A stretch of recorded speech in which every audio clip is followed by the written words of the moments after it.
لا الہ الا اللہ لا الہ الا اللہ لا الہ الا اللہ پڑھتے رہا کرو. میرا ایمان ہے، رسول اللہ کا فرمان ہے، جو آدمی اپنی زبان پر لا الہ الا اللہ کثرت سے لایا کرے، اللہ اس کی زندگی میں، صحت میں، مال میں، گھر میں برکتیں بھی دے گا، سکون والی زندگی بھی دے گا. اور اگلی بات فرمایا جس نے مرتے وقت آخری جملہ لا الہ الا اللہ بول دیا، ایسا آدمی مرنے کے بعد سیدھا جنت میں چلا جائے گا. سبحان اللہ. فرمایا من کان آخر کلامی لا الہ الا اللہ دخل الجنہ. جس کا دنیا میں آخری جملہ لا الہ الا اللہ ہو گیا، حضور نے فرمایا یہ آدمی مرتے ہی سیدھا جنت میں جائے گا. سبحان اللہ. واضح باتیں ہیں، بالکل صاف باتیں ہیں. نوجوانوں، قدر کرو ان باتوں کی. اپنی زبان کے بول سیدھے کرو، اپنی زبان کو کلمہ طیبہ، درود پاک، تلاوت قرآن، جو حصہ بھی قرآن کا آتا ہے، چھوٹی موٹی صورتیں اپنی زبان پر سجاؤ، ہر وقت پڑھتے رہا کرو. انشاءاللہ برکتیں ہر وقت نازل ہوتی رہیں. سبحان اللہ. اور نوجوانوں، تمہارے گھروں میں تمہارے اماں ابا موجود ہیں، جن جن کے موجود ہیں قدر کرو، ان سے دعائیں لو، ان کی خدمت کرو، ان سے محبت کرو. صحابہ کا مجمع ہے. حضور نے فرمایا لوگوں، تمہارے گھر میں تمہارے اماں ابا ماں باپ موجود ہیں، یہ اتنی بڑی دولت ہے، اتنا بڑا رب کا انعام ہے کہ جب تم اپنے گھر جاتے ہو، اپنے ماں باپ کا محبت شفقت کے ساتھ ان کے چہرے کا دیدار کیا کرو. اللہ مقبول حج کا ثواب عطا فرماتے ہیں. سبحان اللہ. ہم لوگ جیسے پیسے کے لالچی ہیں نا، صحابہ نیکیوں کے لالچی تھے، سبحان اللہ. اعمال صالحہ پر حریص تھے. ایک صحابی کھڑے ہو گئے، عرض کی آقا ہم تو گھر میں آتے جاتے رہتے ہیں، سارا دن گھر بھی رہتے ہیں. آپ نے فرمایا ایک دفعہ جو آدمی 2 دفعہ زیارت کرے، 3 دفعہ کرے، 4 دفعہ کرے، حضور علیہ الصلوۃ والسلام نے ارشاد فرمایا میرے رب کے خزانے بڑے وسیع ہیں، تمہاری سوچ سے بھی زیادہ وسیع ہے.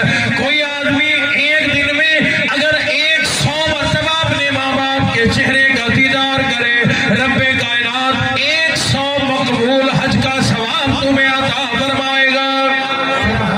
اس لیے نوجوانوں، حج کرنے کے لیے جب جاتے ہیں 6-7-8 لاکھ روپیہ خرچہ ہوتا ہے، 40 دن لگ جاتے ہیں، مال بھی لگے، جان بھی لگے، قربانی بھی دینی پڑتی ہے. تیرے گھر کے اندر اللہ نے مفت کا حج رکھا ہے. دن رات اپنے اماں ابا کے چہرے کا دیدار کیا کر، رب کائنات تجھے گھر بیٹھے جنتی بنا دے گا. اور ان سے دعائیں لیا کر. حضور علیہ الصلوۃ والسلام نے فرمایا ماں باپ کی دعا بھی قبول ہوتی ہے، ماں باپ کی بد دعا بھی قبول ہوتی ہے. ماں باپ کی دعائیں تجھے وہاں پہنچا دیں گی جہاں تیری عبادات نہیں پہنچا سکتی. سبحان اللہ. دنیا میں بھی اور آخرت میں بھی، سبحان اللہ. دنیا میں بھی اور آخرت میں بھی تجھے وہاں پہنچا دے گی ماں باپ کی دعائیں جہاں تیری نماز روزہ حج زکات عبادات نہیں پہنچا سکتی. دنیا میں بھی تو بادشاہ بن جائے گا اور جنت میں تجھے وہ مرتبہ ملے گا جو نماز روزے سے نہیں ملے گا. سبحان اللہ. اس لیے اپنے ماں باپ کی قدر کرو، عزت کیا کرو، محبت کیا کرو، ان پہ اپنا مال سرمایہ خرچ کیا کرو. علماء صلحاء دینداروں سے بھی محبت کیا کرو، اولیاء اکرام سے بھی محبت کیا کرو. مانتے ہیں آپ لوگ ولیوں کو؟ میں تو الحمدللہ نبیوں کو بھی مانتا ہوں، نبیوں کے معجزات کو بھی مانتا ہوں، ولیوں کو بھی مانتا ہوں، ولیوں کی کرامات کو بھی مانتا ہوں. آپ کا پتہ نہیں یہاں کیا حال ہے. مانتے ہیں سارے؟ چلو پھر سنا دیں. پہلی بات تو یہ اپنے ابا جی کا حوالہ دے دیتا ہوں، تفصیل کا ٹائم ہے. ابا جی فرمایا کرتے تھے کہ ایک ہے ہمارا معیار ولایت کا. ہمارا معیار یہ ہے کہ جو کرتے سے ننگا وہ آدھا ولی، جو بالکل ہی ننگا وہ پورا ولی.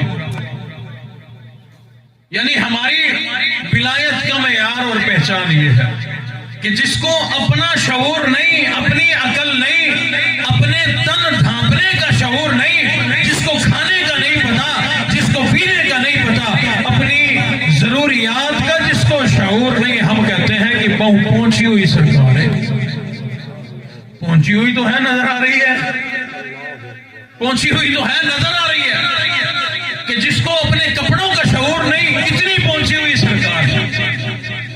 یاد رکھنا، کوئی ولی ولایت کے مقام کو اس وقت تک نہیں پہنچتا جب تک 100% امام الانبیاء سے محبت نہ ہو اور 100% شریعت کا پابند نہ ہو. کوئی ولی اس وقت تک ولایت کے مقام کو نہیں پہنچتا جب تک وہ تہجد کا عادی نہ ہو. اور ہمارا معیار یہ ہے کہ ولی صاحب سے پوچھو نماز نہیں پڑھی، میں سے مدینے من کے پڑھتا. پھر جملہ بولوں ابا جی کا، فرمایا کرتے تھے کہ روٹی یہاں ڈکارتا ہے، مشروبات یہاں پیتا ہے، شادیاں یہاں کرتا ہے، بچے یہاں پیدا ہو رہے ہیں، نماز مدینے میں. جو شریعت کا پابند نہیں وہ ولی کیسا؟ تھوڑا سا عقل شعور پیدا کرو، جس کے ہاتھ پہ بیعت کرو، جس کو ولی مانو. تھوڑا سا دیکھو تو صحیح، نماز بھی پڑھتا ہے کہ نہیں. تہجد تو چلو رات کی عبادت ہے، تنہائی کی عبادت ہے. راتوں کو رونا یہ تو اللہ کے سامنے تنہائی کی عبادت ہے. نمازیں بھی اس کی پوری ہے کہ نہیں ہے. جس کی نماز پوری نہیں اس کی ولایت کس کام کی؟ اور جس سے رب ہی راضی نہیں، 5 نمازوں کی پابندی کے بغیر وہ رب کسی سے راضی نہیں ہوتا. یہ لکھ لو. بے نمازی ہو اور کہے کہ رب میرے اوپر راضی ہے، رب نے میری باں پکڑی ہے، رب نے مجھے نوازا ہے. کوئی اور وجہ ہے تجھے نوازنے کی؟ اللہ تجھے آزمائش میں، دولت کی آزمائش میں ڈالنا چاہتے ہیں، یہ ولایت نہیں ہے.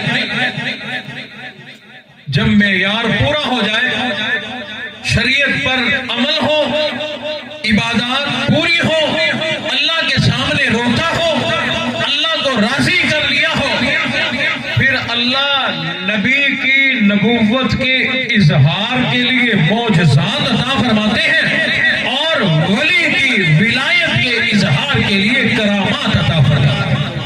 نعرہ تکبیر، شان مصطفیٰ، نعرہ رسالت، شان اولیاء، علماء اہل سنت.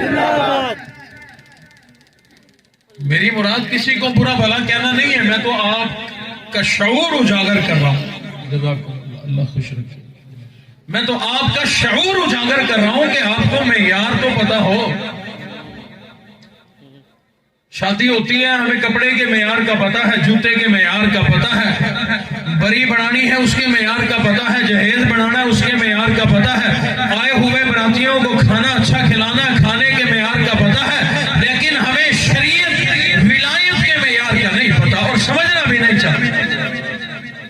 بہرحال اللہ نبی کی نبوت کے اظہار کے لیے کہ یہ میرا نبی ہے، معجزات عطا فرماتے ہیں اور ولی کی ولایت کے اظہار کے لیے کرامات عطا فرماتے ہیں کہ اس بندے نے میں اللہ کو اتنا راضی کیا ہے. اب میں حدیث شریف کا مفہوم سنا رہا ہوں.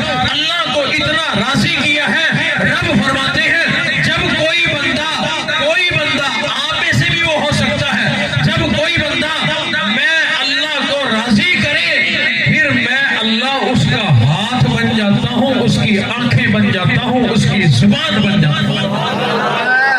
حدیث شریف کا میں نے مفہوم بتایا آپ کو، ٹائم نہیں وضاحت. فرمایا میں اس کا ہاتھ بن جاتا ہوں. بولا کیسے؟ اللہ فرماتے ہیں اگر وہ ہاتھ اٹھائے دعا کرے میں لاج رکھتا ہوں اس کی دعا قبول کر لیتا ہوں. میں اس کی زبان بنتا ہوں. کیسے؟ رب کائنات نے فرمایا کہ کوئی میرا نیک آدمی، میرا ولی کا مطلب ہوتا ہے دوست. اللہ فرماتے ہیں جب میرا کوئی دوست میرے اوپر اگر کوئی قسم کھا دے کہ یہ کام ایسے ہوگا، میرا اللہ کرے گا، جو میرے لیے میرے اوپر قسم کھائے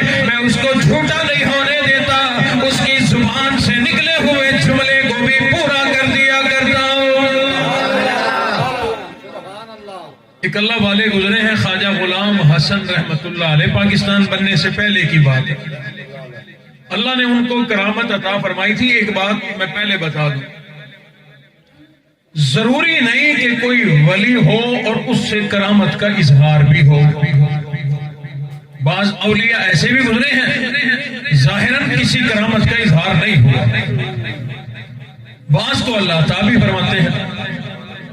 خواجہ غلام حسن رحمت اللہ علیہ، ان کو اللہ نے یہ کرامت عطا فرمائی تھی کہ ان کے ساتھ بیٹھ کر کوئی ہندو، سکھ، عیسائی ایسے ہی دو باتیں کر لیتا نا حال حوال، وہ آدمی اسی ٹائم کلمہ پڑھتا مسلمان ہو جاتا۔ یعنی یوں کہتے کہ سناؤ بھی کیا حال ہے بچے، ٹھیک ہے، دو باتیں کی، اگلے نے اسی ٹائم کلمہ پڑھا مسلمان ہو گیا۔ کتنے عیسائی، ہندو، سکھ اس زمانے کے کلمہ پڑھ چکے تھے، مسلمان ہو چکے تھے۔ اب لوگوں نے سوچا کہ یار ہمارے بچے مسلمان ہو رہے ہیں، گھر گھر میں کوئی مسلمان کوئی غیر مسلم، لڑائیاں شروع ہو گئی۔ عیسائی، سکھوں اور ہندوؤں نے، یہ پاکستان بننے سے پہلے کی بات ہے، جب انڈیا ایسٹ کا زمانہ تھا، برطانیہ نے قبضہ کیا ہوا تھا، تو عیسائی یہاں پر تھے اور عیسائیوں کی حکومت تھی، انہی کی عدالت تھی۔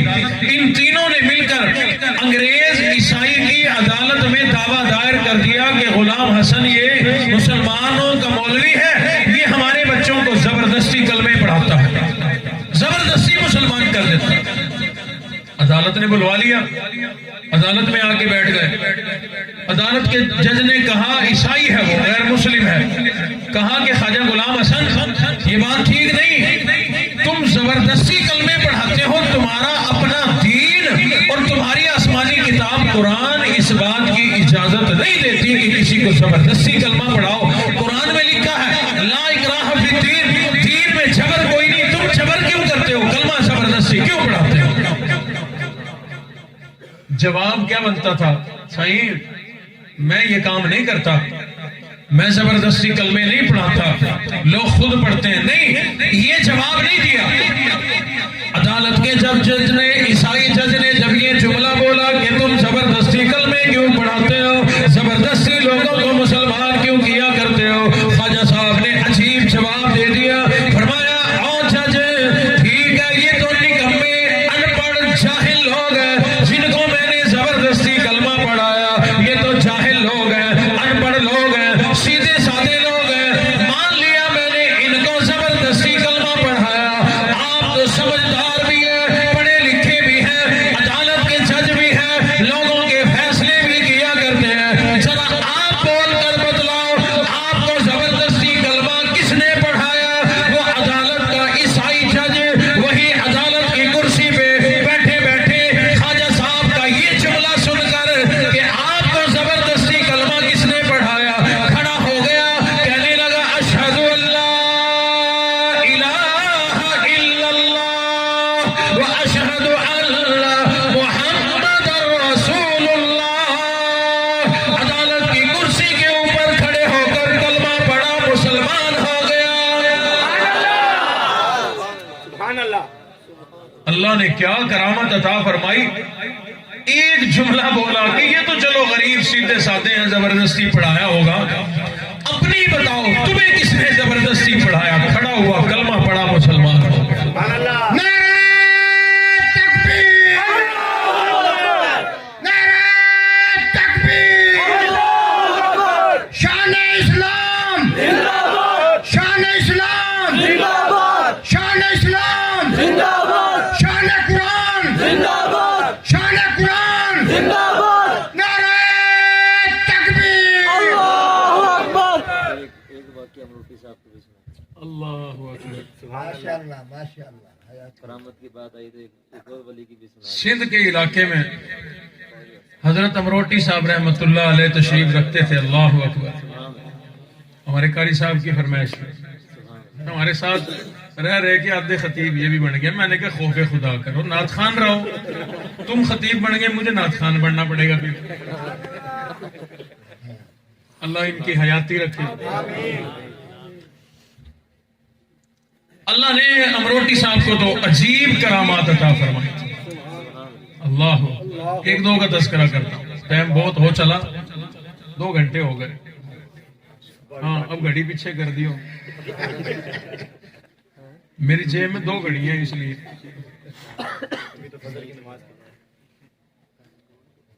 اس ٹائم بندے بھی اور ہوتے تھے, جب شاہ جی ساری رات بیان کرتے تھے نا, بندے بھی اور تھے. لیکن اب دور کچھ اور ہے, وہ یہ نہ ہو کہ ساری رات جاگیں, نماز کی فضیلت سنتے رہیں, فجر پڑھی نہ جائے. اختصار کرنے کی کوشش کروں گا, ہونا ہی نہیں مجھ سے اس طرح. حضرت امروٹی رحمت اللہ علیہ, یہ وہ زمانہ تھا جب انگریز سے انہوں نے بڑی ٹکر لی. تحریک پاکستان میں ان کا بڑا کردار ہے. انہوں نے جب انگریز کی مخالفت کی نا, تو انگریز جج نے ان کے وارنٹ گرفتاری جاری کر دیے. ایک پولیس والا, وہ بھی عیسائی تھا, حضرت کے وارنٹ لے کے آیا, پرچہ سامنے رکھ دیا, کہنے لگا خود چلتے ہو کہ لے کے جاؤں. جیسے عادت ہوتی ہے پولیس والوں کی, آج تک وہی عادت ہے, انہی سے سیکھا. کوئی بیٹھا ہو تو معاف کر دیو بھائی, یہ نہ ہو کہ ابھی کھڑا ہو کے کہ چل مولوی پھر.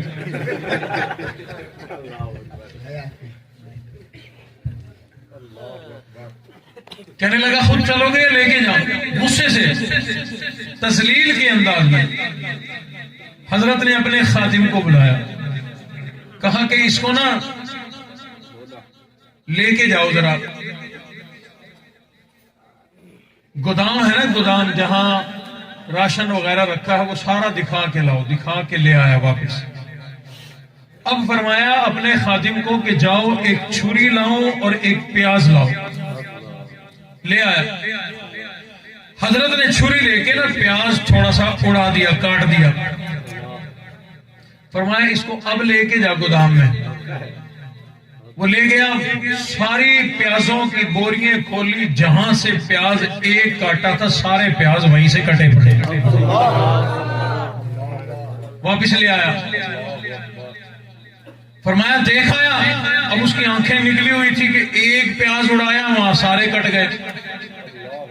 آنکھیں اس کی باہر نکلی ہوئی. انگریز کو بھولا کہا کرتے تھے, بھولا. فرمایا بھولے جا, چلا جا یہاں سے, ایک پیاز کاٹا سب کٹ گئے. اگر آج میں نے ایک انگریز کی گردن کاٹ دی, سب انگریزوں کی گردنیں اتر گئی.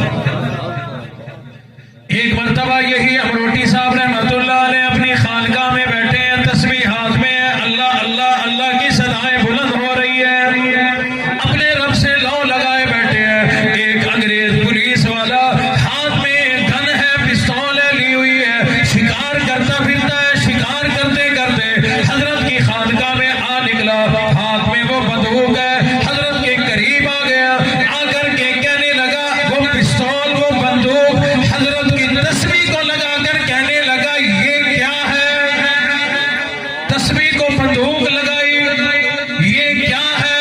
حضرت نے اپنی تسبیح اس کی بندوق کو لگائی کہ یہ کیا ہے. وہ پیچھے کی طرف ہٹا, درخت تھا, اس نے نشانہ لیا, بندوق جو چلائی, فوراً چھرے وہ نکل کر ان پرندوں کو لگے جو وہاں بیٹھے ہوئے تھے. وہ سارے مر کر نیچے آ کر کے گرے, اور آ کر کے وہ بندوق حضرت کی طرف کر کے کہنے لگا کہ یہ ہے کہ اس کو چلاؤ, جدھر چلاؤ ادھر فنا ہی فنا. یہ پرندے مر گئے. وہ پرندے بھی اٹھا کر کے لے آیا, حضرت کی خدمت میں ڈال دی, اور آ کر کے کہنے لگا کہ یہ ہے, یعنی اس بندوق کے چلانے سے یہ پرندے ڈھیر بن جایا کرتے ہیں. اللہ والے جذبات میں آئے, اللہ والے نے اپنی وہی تسبیح ان پرندوں کو جو لگائی, وہ پرندے پھر پھر کرتے ہوئے اڑ گئے. اور حضرت نے اپنی تسبیح پستول کو لگاتے ہوئے فرمایا کہ یہ ہے. اگر تیری بندوق زندوں کو مار دیا کرتی ہے تو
اللہ فرماتے ہیں جو مجھے خوش کرے، جو مجھ سے تعلق جوڑے، جو مجھ سے محبت کا رشتہ قائم کرے، اللہ اکبر، حدیث قدسی،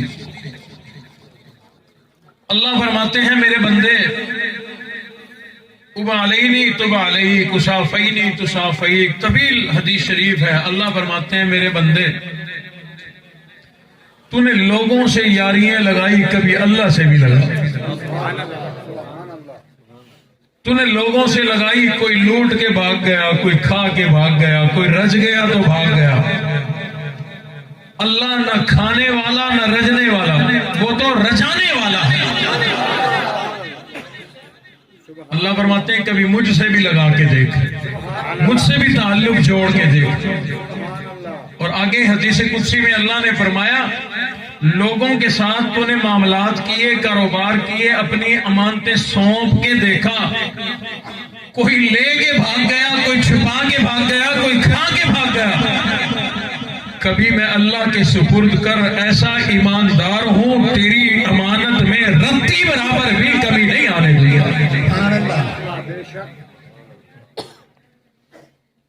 حضرت عمر کا زمانہ ہے، ایک آدمی آیا، ساتھ اس کے بیٹا بھی ہے، وہ آئے تھے حضرت عمر کی زیارت کرنے۔ حضرت عمر باپ بیٹے کو بڑے غور سے دیکھ رہے ہیں، بار بار دیکھ رہے ہیں، غور سے دیکھ رہے ہیں۔ عرض کی امیر المومنین ہم آپ کی زیارت کرنے آئے ہیں اور آپ ہمیں دیکھ رہے ہو، آپ ہمیں دیکھ کر محسوس ہو رہے ہو۔ فرمایا کہ یار میں نے بڑے بڑے جڑواں اور اس طرح کے ہم شکل دیکھے، لیکن جتنی شکل تم باپ بیٹے کی ملتی ہے ایسے ہم شکل تو میں نے کبھی نہیں دیکھی، میں اس لیے بڑا حیران ہو گیا۔ اس نے کہا امیر المومنین یہ میرے بچہ جو ہے اس کی تو پیدائش ہی بڑی عجیب ہے، بڑی عجیب ہے۔ فرمایا بتاؤ کیا واقعہ ہے؟ کہنے لگا کہ یہ بچہ ماں کے پیٹ میں تھا، میں سفر پہ گیا تجارت کے لیے، ہم لوگ کئی مہینوں کے بعد واپس آتے ہیں، میں گھر سے جاتے ہوئے اس بچے کو جو پیٹ میں تھا ماں کے اللہ کے سپرد کر گیا، مولا یہ میری امانت تیرے سپرد۔ میں سفر پہ چلا گیا، کافی مہینوں کے بعد جب میں واپس آیا گھر میں داخل ہوا، گھر سونا، کچھ بھی نہیں گھر میں، نہ بیوی نہ بچہ، کچھ بھی نہیں۔ میں نے ہمسایوں سے پوچھا میری بیوی؟ کہنے لگے جی اللہ کی قدرت کے کام ہے، تیری بیوی تو دنیا سے رخصت ہو گئی تھی، تیری بیوی مر گئی تھی، وہ قبرستان ہے ہم نے وہاں دفنا دیا تھا، لیکن حیران ہم اس بات پہ ہیں اب تو ہم ڈر کی وجہ سے قبرستان نہیں جاتے، شام کے وقت عجیب روشنیاں نکلتی ہیں وہاں سے، ہمیں ڈر لگتا ہے ہم نہیں جاتے۔ وہ کہنے لگا امیر المومنین میں نے ایک آدمی کی منت کی کہ چل آجا دور سے ہی مجھے بتا دینا اشارہ کر کے کہ یہ میری بیوی کی قبر ہے، میں جا کر کے فاتحہ تو پڑھوں، اس کے لیے دعائے مغفرت تو کروں۔ ٹھیک ہے میری بیوی دنیا سے چلی گئی، میں اس کی قبر کو ہی دیکھ کر اپنے دل کو ٹھنڈا کر لوں گا۔ ایک آدمی میرے ساتھ آیا، دور سے بتا دیا کہ وہ تیری بیوی کی قبر ہے۔ میں اپنی بیوی کی قبر کے پاس جب پہنچا،